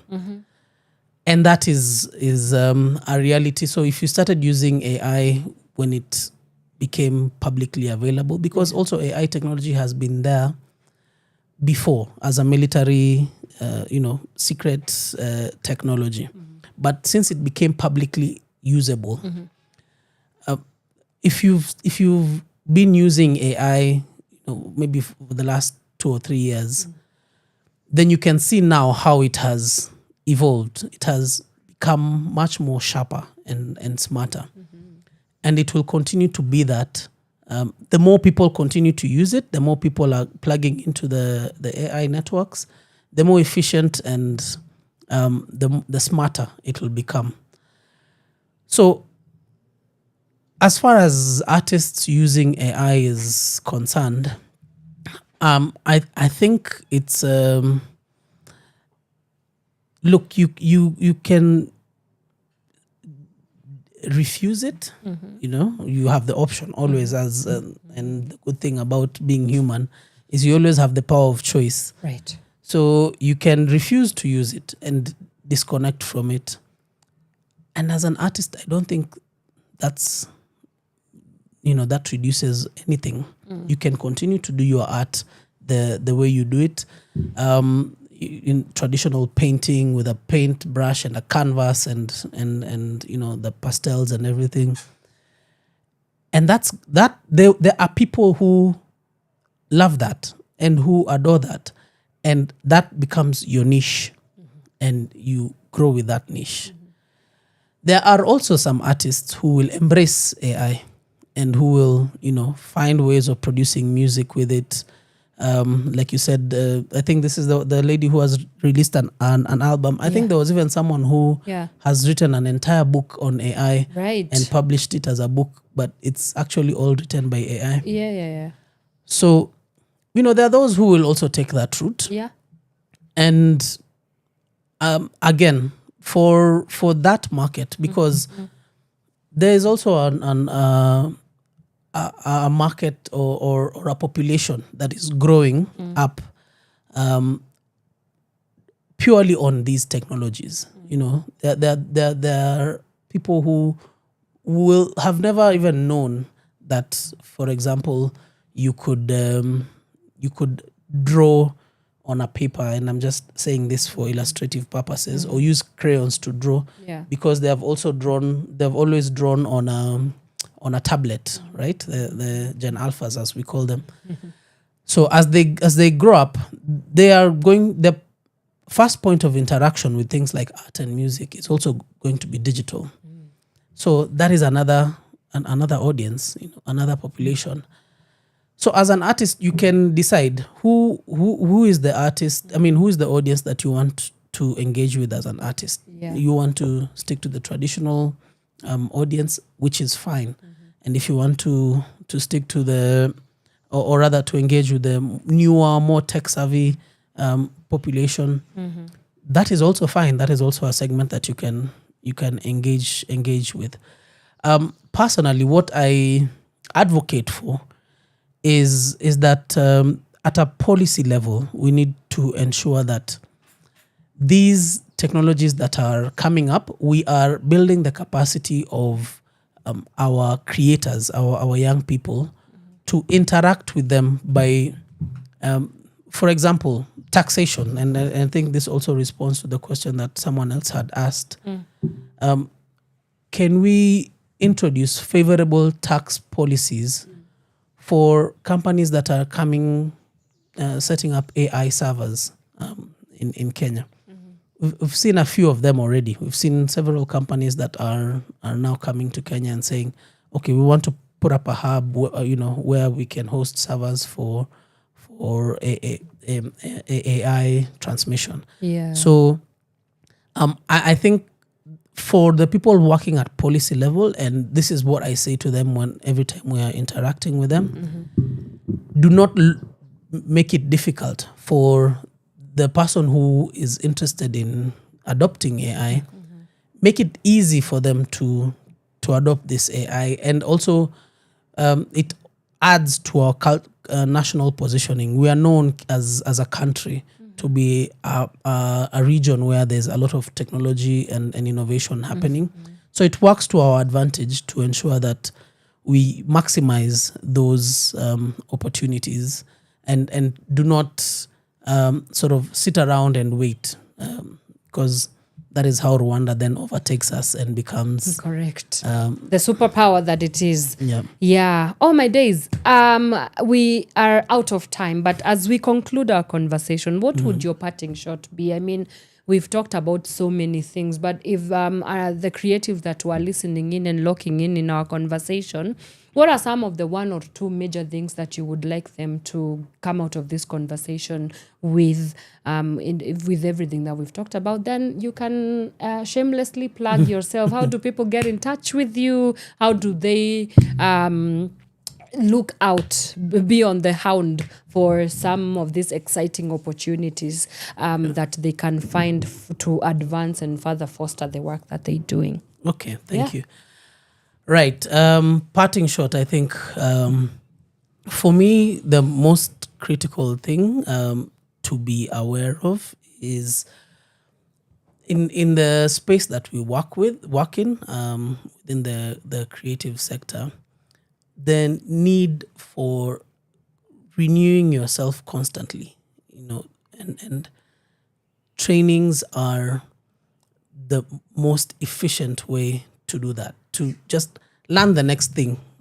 Always be aware of what is the next thing in this space. And I think I would challenge artists because there's a risk of if you do this thing and then it works. Yesterday we were talking about the magical Kenya Open. There's one of the top winners, or even if we talk about Kibugu, for instance, who bagged 7 million shillings. It's a good payday, isn't it? It's that any other person would probably retire on that. Correct. Right? But he's going to be playing tomorrow. He's back on the course tomorrow. Yeah. And he'll, going for the next tournament. That, even when you reach such a pinnacle, to continue growing, to continue constantly evolving, it's important to, keep practicing, keep training, and to do that as an artist, what that means is plugging into spaces where knowledge is being shared, finding these online training platforms, attending these short courses, so that you are constantly aware of what is new in the space and how do you then adapt your craft and your way of working to respond to that.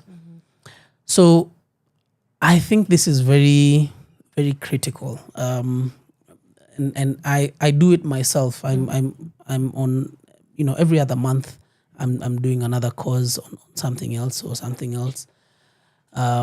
So it's something that I would really encourage artists to embrace. And like I said, we will be doing these trainings, offering these training solutions. In another month or so, we'll put out an announcement. I have a newsletter that I send out. I have a mailing list of about 3,000 people who are all working in the sector.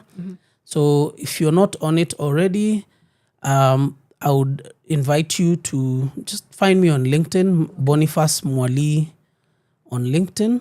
It's Boniface Mwalii, MPRSK.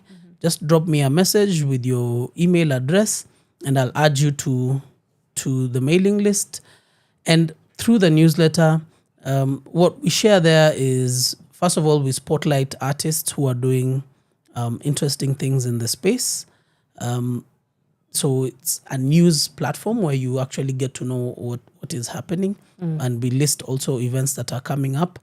And then we also share opportunities there where there are calls for grants for you to apply for, or opportunities for funding. You'll also receive them there, and you can apply for them as the opportunities come up.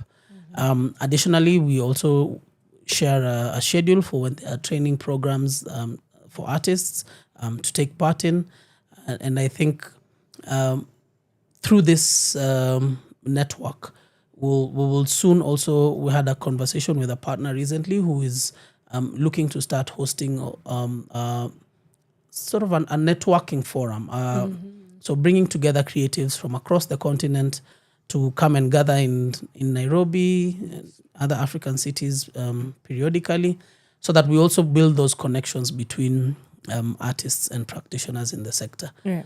So it's a new journey for me also that I've set out on, and I think I'd be very excited to have the people listening in on this show today to also be part of that. So do reach out on LinkedIn, just send a message, and we can connect there.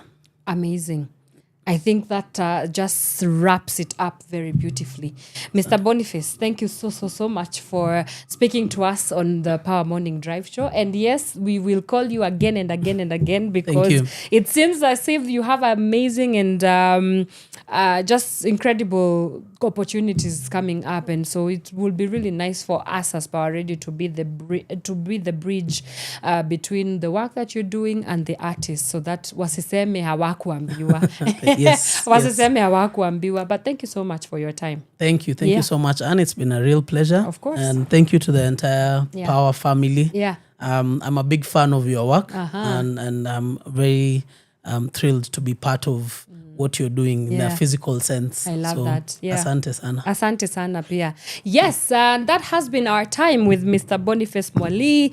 If you've missed it, kindly go back to our YouTube channel and look out for that conversation. It still stays there. And if you've heard anyone, if you know anybody who might benefit from this kind of conversation, either an artist, a cultural practitioner, please feel free to share the link far and wide so that they can be able to know what to be on the lookout for as it pertains to advancing their creative endeavors. And that leads us to the end of our conversation right here on the Power Morning Drive Show. Thank you so much for everybody that was able to tune in. We will do this again on Wednesday, same time, same place. But for now, it's a goodbye, and I will see you on Wednesday. Bye.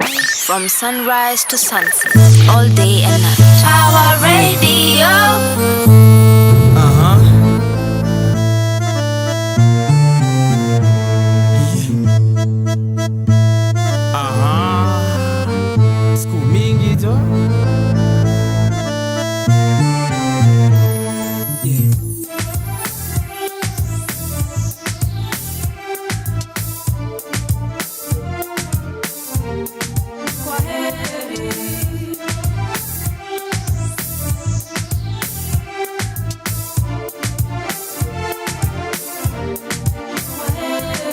Nimekewa madawa siwezi kuacha, kila mali unaenda mimi nakufuata, siogopi kukuambia mimi nakupenda, watu wivu nao zao ni kusema sema. Huyo manza alipiga simu mimi hata simjui, mimi nimekuwa studio tulikuwa naye wapi juzi, hizo ni uongo na unajua mlango wangu koaje, ukitaka kurudi nimeifungua, unasema hapana huku kilia mimi navumilia, mimi nakazana after yote siamini bado zaniambia nakuaga mikwa heri nami nakutakia la heri, kukupenda mimi siwezi jamani mpenzi kwa heri, nakuaga mikwa heri nami nakutakia la heri, kukupenda mimi siwezi jamani mpenzi kwa heri, nashughulika kila kitu yangirudi fiti, vilipotea tu mtano fulani imechizi, silali kusema ukweli sikuli, kejani vana taskuzi situli, nipige makofi labda naota, manikuache pia mimi nasikia nikani nimechoka,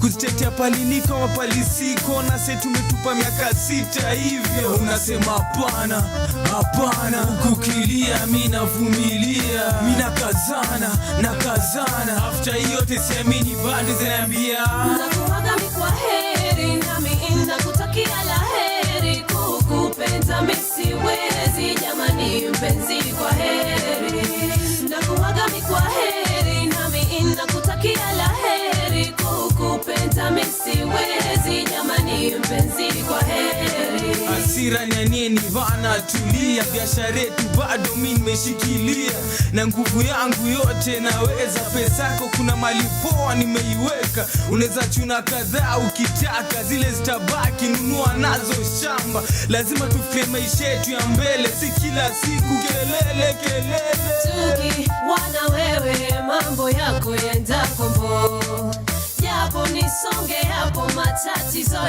yako nakuaga mikwa heri nami nakutakia la heri, kukupenda mimi siwezi jamani mpenzi kwa heri, nakuaga mikwa heri nami nakutakia la heri, kukupenda mimi siwezi jamani mpenzi kwa heri, nakuaga mikwa heri nami nakutakia la heri, kukupenda mimi siwezi jamani mpenzi kwa heri, nakuaga mikwa